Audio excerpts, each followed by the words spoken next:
podia, desrespeitando o embargo. Estava pronto o shopping, tudo arrumadinho. O que o promotor de lá fez? Então, essa área a mais, quantos metros quadrados? É tanto. Então tá, então esses metros quadrados a mais, o senhor vai doar, virou uma sala comercial, que vai sustentar durante toda a vida desse shopping, e vai ficar para órgãos ambientais daqui do nosso estado, do município, e também questões de expor produtos, enfim, sustentado. Então é uma forma de compensar. A compensação é que algo não deu certo, mas muitas vezes é possível, outras nem tanto, né? Mas tudo decorre da falta desse trabalho administrativo mais forte. Os laudos, pesquisas, estudos diagnósticos, né? Nós temos que ter hoje equipamentos adequados, nós temos problemas de peritos não habilitados, temos uma briga muito grande com a Polícia Ambiental, que ela tem que ter os técnicos habilitados, né, com os conselhos, enfim, colhidos, os custos, excesso de laudos baseados nos sentidos. Eu tenho falado muito que hoje nós vivemos no mundo, muitas vezes, na perícia, no diagnóstico dos sentidos. A pessoa chega lá perto de uma construção, não, esse barulho não perturba, né? Fica ali ouvindo. Aí ele vai lá ver a cor da água, não está... O odor, não está poluído, né? Olha assim, tem construções, é a área urbana consolidada.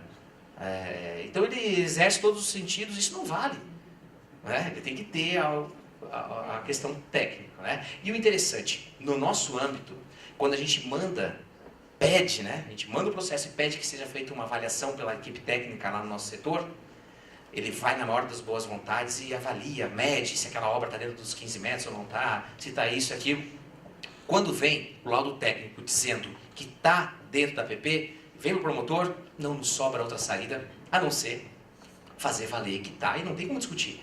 Nós temos a independência funcional, é um princípio nosso que a nossa consciência dentro da lei, a gente faz o que quer, é o nosso poder de agenda. E esse laudo quebra. Eu digo, não existe nada mais forte, nem o Procurador-Geral de Justiça tem esse poder que um laudo técnico tem. E isso, esse respeito que o promotor dá ao técnico, o João Carlos do dia em São Bento pediu que tinha um posto de lavação que supostamente estaria dentro dos 15 metros de área urbana consolidada. Os técnicos foram lá e na maior boa vontade mediram, ele estava a 10. Olharam para um lado, olharam para o outro, tinha mais 5 postos de lavação. O inquérito civil era de um só. E mediram todos. Chegou para o cara e disse, meu Deus do céu, eu tinha um problema para resolver, agora tenho 5. E os 5 errados. E ele não teve como fugir. Não tem como questionar. E onde que a gente tem que chegar? Esse laudo tem que ser respeitado de quebrar até mesmo a discricionariedade do administrador público. Que a oportunidade de conveniência é dele. Mas tu não pode ir contra um laudo técnico.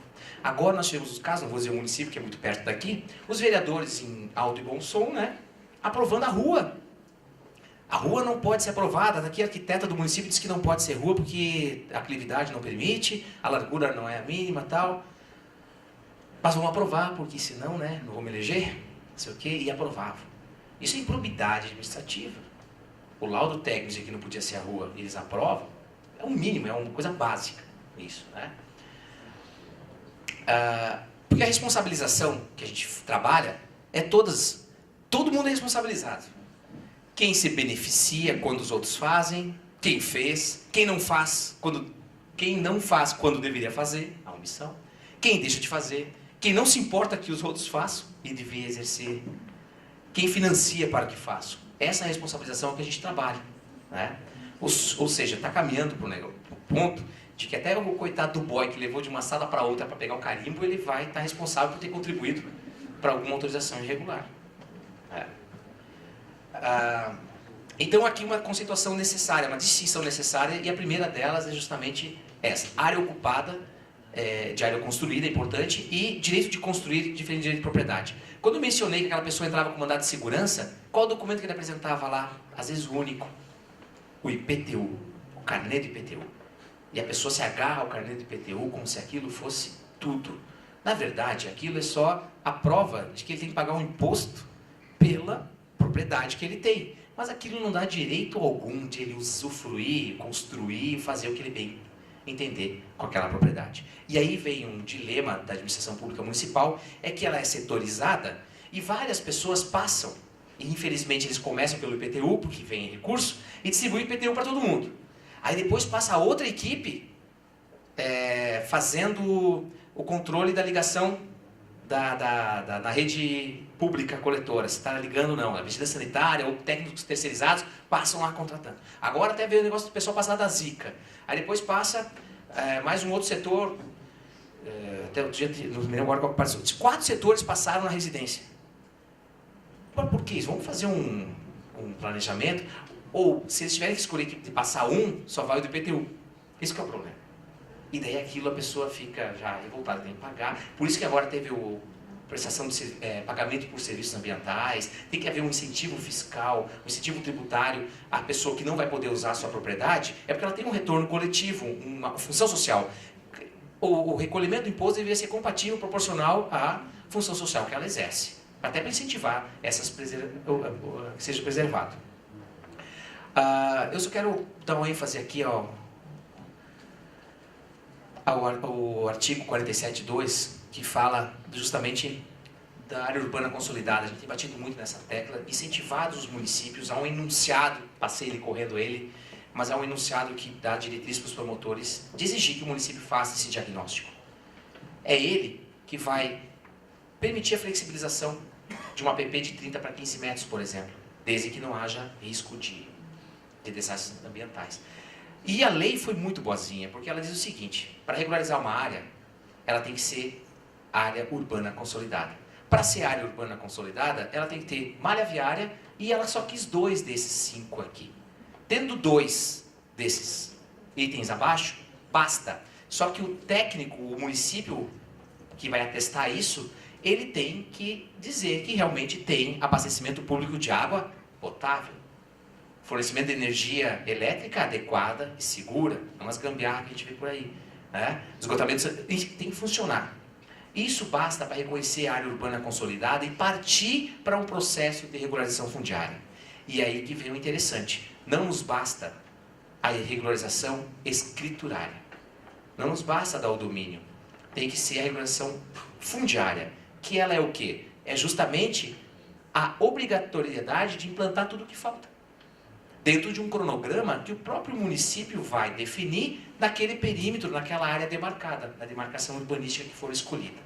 Né? Preferencialmente a regularização fundiária, ela vai ser, no primeiro momento, interesse social, mas nada impede que seja interesse específico, que é qualquer outra situação que nós temos aqui, no nosso estado, de áreas balneárias, áreas industriais, também poderão ser incluídas. Né? Então, isso é muito importante. E o que aconteceu? Vou passar aqui.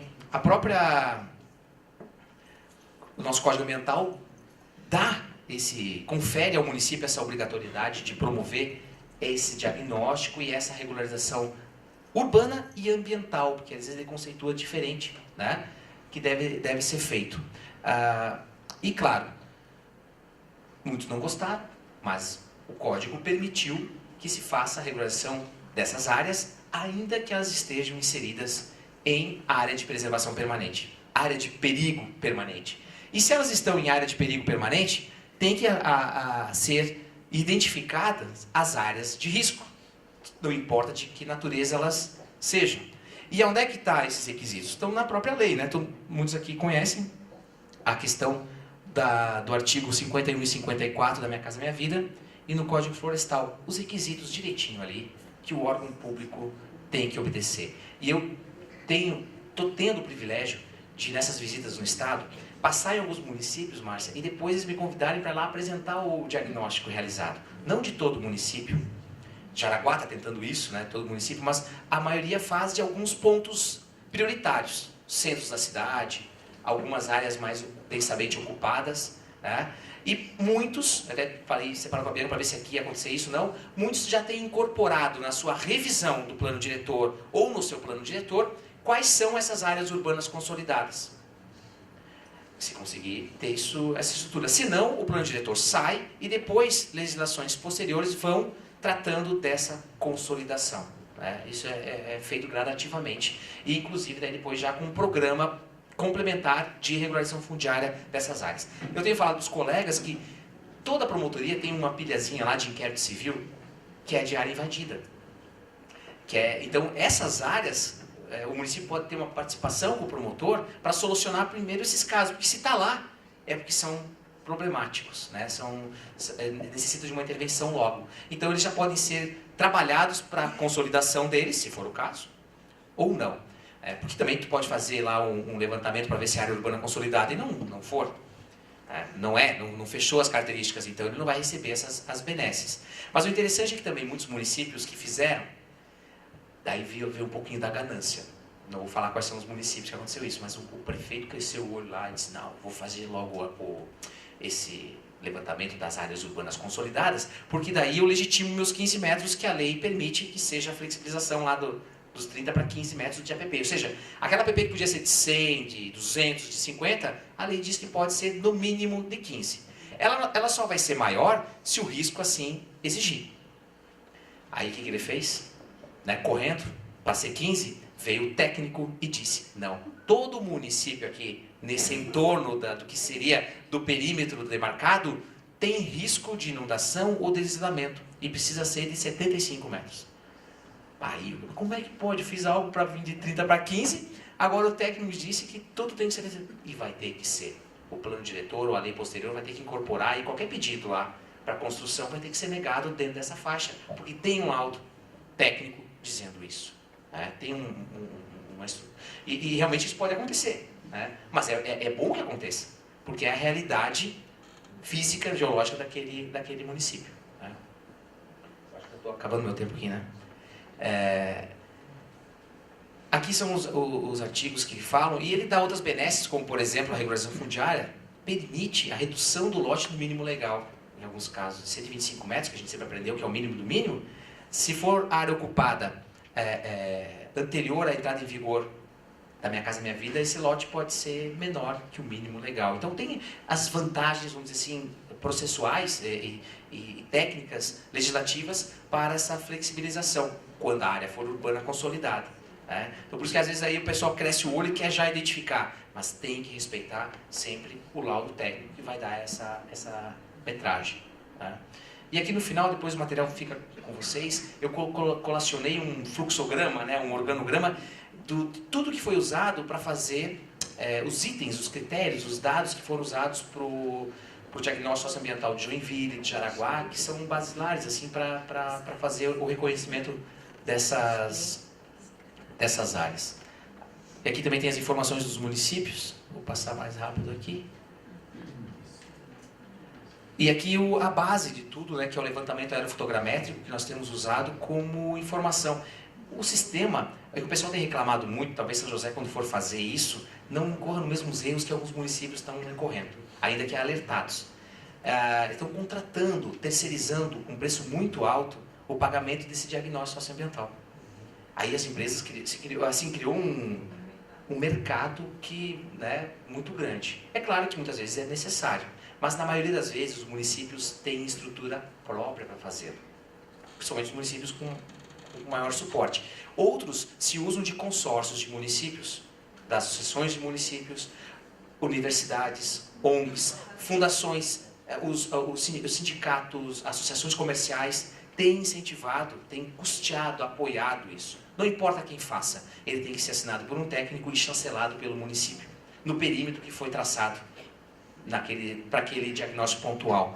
E todo município tem isso aqui. Então, só um teste, você pode fazer várias simulações. Aqui é Brusque, fui lá falar em Brusque, você vê a hidrografia. Então, você identifica do perímetro que tu traçou, engloba ele. Aqui, mostrar a clividade. Então, é muito interessante, uma ferramenta que o pessoal não tem usado, infelizmente. Ou porque não tem a máquina para usar, ou não tem aquela máquina que fica na frente da máquina, que sabe trabalhar com o aparelho. Simulação de cheias, enfim.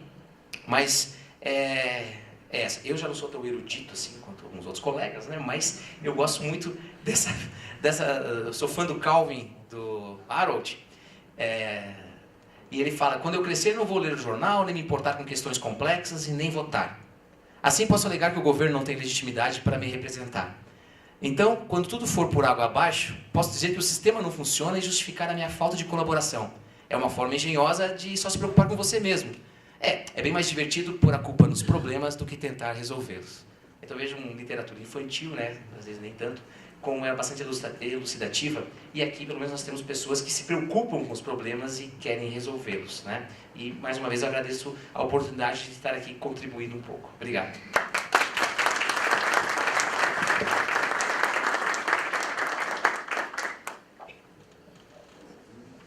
Muito obrigada, então, pela apresentação, promotor Paulo Locatelli. Foi muito interessante.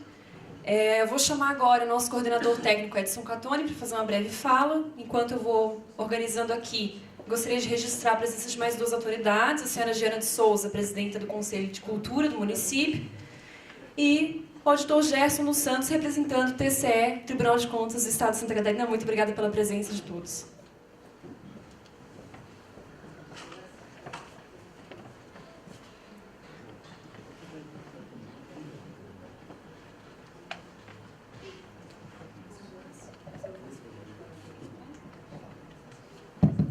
Bom, boa noite a todos. Como a mim, depois dessas duas palestras que me surpreenderam muito pela sensibilidade e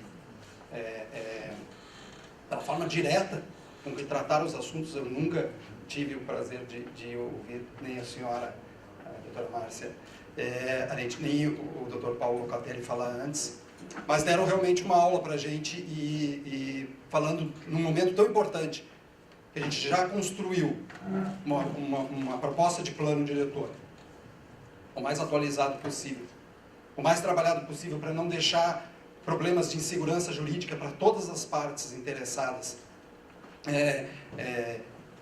E diante da lista, depois eu vou conferir para ver se a gente está trabalhando com toda essa lista de normas legais que têm que ser acolhidas e trabalhadas, me coube fazer uma breve fala sobre os principais pontos para a gente estar nesse momento que hoje oficialmente se abre, da conferência final. A conferência final que vai discutir, deliberar sobre as propostas que vierem, né, que foram colhidas da sociedade, essas que a Bianca já mencionou, 300 e tantas, né, para aperfeiçoar algo que já está em construção. Que já está em construção com participação e com participação informada, com uma participação informada por técnicos que buscaram, né, dentro das possibilidades atuais, né, que o município, que o Estado, né, e que o conhecimento científico possível de produzir, né, nos possibilitou, e deixar a gente um pouco menos inseguro ou com menos incertezas, né. Se nós vamos ter que, nas próximas semanas, nos debruçar sobre um aperfeiçoamento de um plano, a gente, nem todos aqui, talvez tenham estado em todos os momentos, como muitas das pessoas que eu costumo encontrar nos eventos, né? Para que é um plano de um município? E para quem que é esse plano, né? A gente tem que rapidamente trazer essa ideia para quem? Para as pessoas, né? E o que está acontecendo com essas pessoas? Essas pessoas que vivem em São José e que vivem nas cidades, né? Rapidamente, a gente já passou isso, mas agora de uma forma diferente. Eu vi um economista colocar isso sem aquelas tabelas, sem aqueles números, sem os diagnósticos, e eu achei muito interessante, e é o principal ponto que mostra para nós o tamanho do nosso desafio e das oportunidades que a gente está vivendo no momento. São dados de São José, né? E acontece de forma um pouco similar, mas mais intenso em Santa Catarina, com números maiores, e no Brasil, obviamente. Um decréscimo da taxa de natalidade das últimas décadas, desde 1980, e isso aqui já são dados projetados. A gente não tem nenhuma perspectiva de diminuir isso. Então, essa cidade, essas pessoas para quem a gente está planejando, essas famílias, elas estão mudando. E a gente às vezes se esquece de considerar isso. E isso cria um efeito, esse efeito do decréscimo da natalidade, que é sentido muito imediatamente, né? E a gente já começa a sentir isso. Um outro processo que acontece ao mesmo tempo, né, e que se reflete dessa forma nos dados de São José, é a expectativa de vida. Quem em 1980 aqui nasceu em São José tinha uma expectativa de 67 anos. As crianças que nasceram já em 2005 a 2010 já teriam uma nova expectativa de vida, 77 anos, de média. Isso é um aumento considerável. É claro que a gente vai cruzar na rua com gente que vai viver muito mais do que 77 anos que nasceu em 2005. E depois que você passa por um certo nível de risco, você vai muito mais longe, como cidadão, né? Em 2040, para São José, a expectativa de vida vai aumentar para 79. Em alguns municípios de Santa Catarina, 81, 82, muito antes, já em 2020. Né? Cada um tem o seu processo, mas em todos esse processo está acontecendo no Brasil, no mundo, na América Latina. Outros países já vivenciaram isso e já nos últimos meses, no último mês mesmo, já começou a ficar mais frequente, vai ficar cada vez mais frequente, porque agora talvez não tenha mais pudor de expor essa situação, né? O risco que o Brasil corre em relação à Previdência. Né? E isso vai estar na pauta dos jornais e tudo. Por quê? Porque na hora que caiu a natalidade, aconteceu o quê? Rapidamente começou a decrescer a população. E a gente está sentindo isso. E as projeções desde 2000, 2004, 2008, 2013 têm criado um gráfico dessa forma, colocando 225 milhões de habitantes para o Brasil, e aqui em 2040, 2042, 2045 a gente atinge esse máximo. E a população é um dos maiores recursos que se pode ter. Antes a gente podia pensar na água, no petróleo e outras coisas. Mas para um país se desenvolver, precisa ter gente. E gente que possa puxar esse país. E com capacidade de produção. Não. E nós vamos ter que lidar com essa situação. Analogia. Vocês já viram eu falar várias vezes de um barco aqui, né? Que a gente está num navio com 200 e poucos mil habitantes. Eu troquei agora pelo trem, porque essa do economista é muito melhor. Né? Nós estamos todos no mesmo trem. Uma parte do trem é a parte produtiva, potencialmente ativa, que carrega todo o resto nesse país, nessa cidade. Né? E existem dois grupos, crianças e jovens, num outro vagão, e pessoas com uma maior idade que talvez já não estejam mais com uma capacidade de produção tão grande. E essas pessoas que estão na locomotiva aqui fazendo força, em idade produtiva, né, elas têm que se sustentar todo mundo, e a ineficiência e todos os descaminhos que a gente vê num país. Poucas pessoas geram a força para carregar todo o resto. E é assim em todos os lugares. Então, dependendo do tanto de gente que exista aqui fazendo força, com capacidade e produtividade, nós vamos ter um desenvolvimento diferenciado.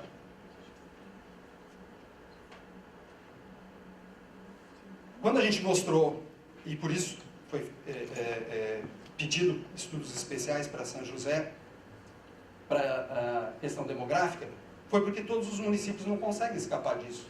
Os países da América Latina não conseguem escapar disso. Os da Europa já passaram por isso. Né? Mas nós vamos estar passando agora.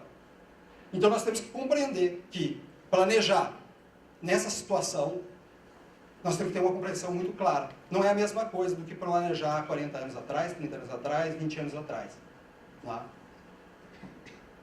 Há 20 anos atrás, isso aqui não aparecia no horizonte. Esse desafio e essa oportunidade.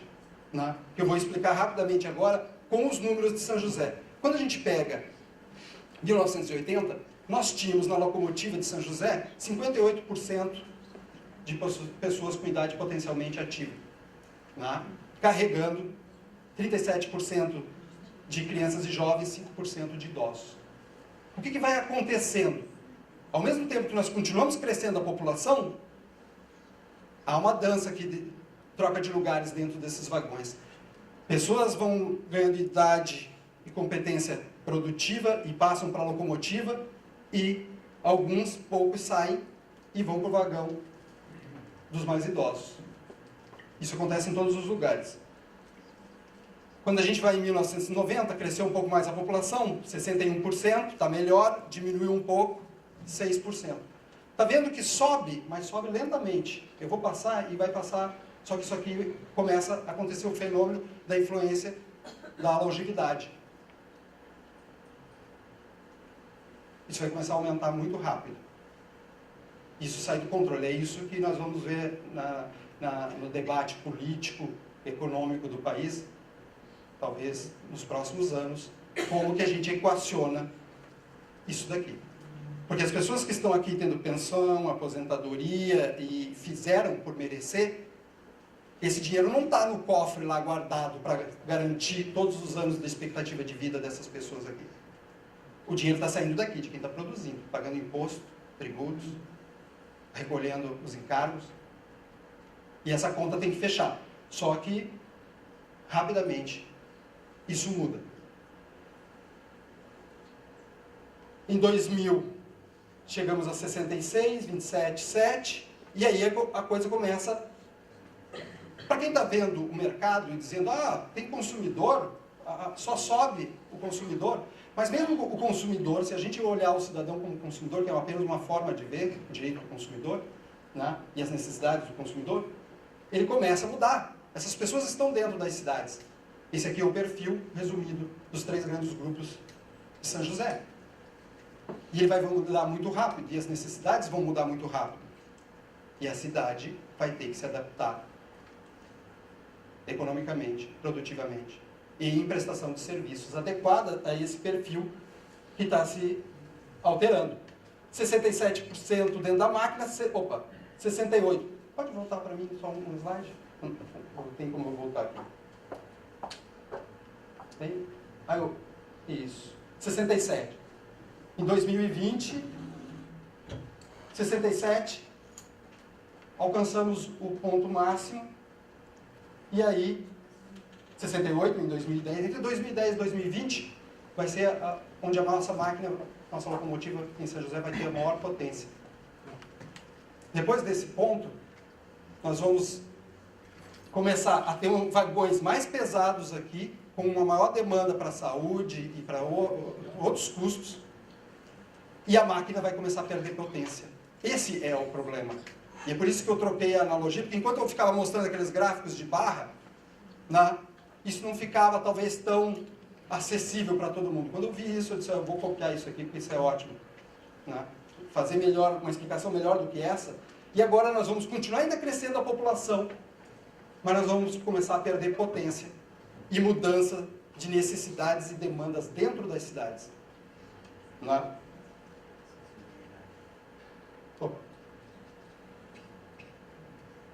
Estamos perdendo, diminuir aí lentamente aqui, mas olha só o que aconteceu com o peso desse último vagão. Isso está acontecendo no Brasil. E é por isso que vocês vão ver algumas pessoas, alguns técnicos dizendo, olha, não tem como enganar a matemática. E de todas as ciências que podem fazer previsões, as que são menos incertas são aquelas que trabalham com dados históricos de processos bem definidos. Que já aconteceram muitas vezes, que já foram estudados, e que se domina o conhecimento desse processo. Esse é o tipo de situação onde fazer previsões são as menos incertas do que as outras. Em outras áreas, mesmo científicas, as incertezas são grandes. Na engenharia e em outras áreas. Em algumas ciências, os processos são tão dominados e a dinâmica é tão estável, que é menos que aconteça uma tragédia ou uma doença, uma peste, alguma coisa que possa fazer mudar essa dinâmica, a situação é bastante previsível. E aí o Confúcio nos ajuda bastante com relação a a estar preocupado com o futuro e estar atento, realmente tem tudo a ver. Pensar agora um plano para quem a gente já começa a saber para quem que a gente está planejando. Então nós estamos planejando para as pessoas que estão aqui hoje e para nós mesmos que estaremos nesse vagão aqui em 2050, 2060, 2070, 2100, né? E nós vamos ter que achar um jeito de fazer essa cidade ter uma maior eficiência. Por quê? Porque a máquina vai perder potência. Quando essa máquina perder potência, é melhor que essa diminuição seja compensada com produtividade. Então não é uma questão só dos